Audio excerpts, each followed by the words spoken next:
Polemik pengibaran bendera One Piece, simbol kritik sosial, atau ancaman. Menjelang perayaan hari ulang tahun ke-80 Republik Indonesia, tren pemasangan bendera One Piece semakin viral di media sosial. Tren ini belakangan dipandang sebagai bentuk ekspresi masyarakat, baik sebagai penggemar budaya pop, maupun sebagai bentuk kritik terhadap kondisi sosial dan pemerintahan. Bendera yang dikenal sebagai Jolly Roger ini adalah lambang utama kru bajak laut dalam dunia fiksi One Piece.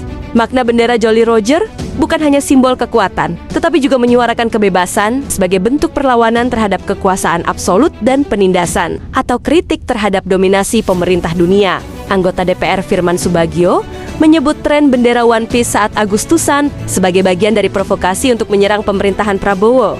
Wakil Ketua DPR Sufmi Dasko juga menganggap tren ini ada upaya untuk memecah belah persatuan dan kesatuan. Namun, YLBHI berpendapat maraknya pengibaran bendera One Piece bukanlah bentuk makar, melainkan bentuk lain dari cara masyarakat mengkritik Indonesia agar lebih baik lagi. Dosen Hukum Tata Negara mengatakan, undang-undang tidak melarang warga negara mengibarkan bendera One Piece. Tidak ada juga putusan pengadilan yang menyatakan pelarangan terhadap bendera itu. Bendera One Piece tidak juga mewakili negara lain atau organisasi terlarang. Pengibaran bendera merah putih diatur dalam Undang-Undang Nomor 24 Tahun 2009. Dalam undang-undang tersebut tidak secara eksplisit melarang pengibaran bendera non-negara, seperti bendera fiksi atau komunitas, termasuk bendera One Piece. Meskipun tidak dilarang secara hukum, pengibaran bendera selain merah putih harus mematuhi aturan tata letak dan penghormatan.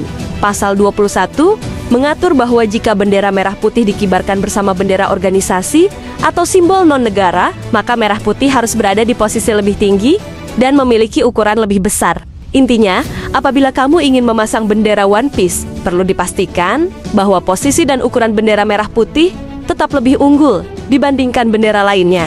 Jangan sampai melanggar penyalahgunaan bendera negara seperti yang diatur dalam pasal 24. Pelanggaran terhadap aturan pemasangan bendera merah putih dapat dikenai sanksi pidana, sebagaimana tercantum dalam pasal 66, dengan pidana penjara paling lama 5 tahun atau denda maksimal 500 juta rupiah. Yang paling penting dari semua itu, dalam pasal 7 ayat 3, wajib hukumnya mengibarkan bendera merah putih pada tanggal 17 Agustus di lingkungan masing-masing ya.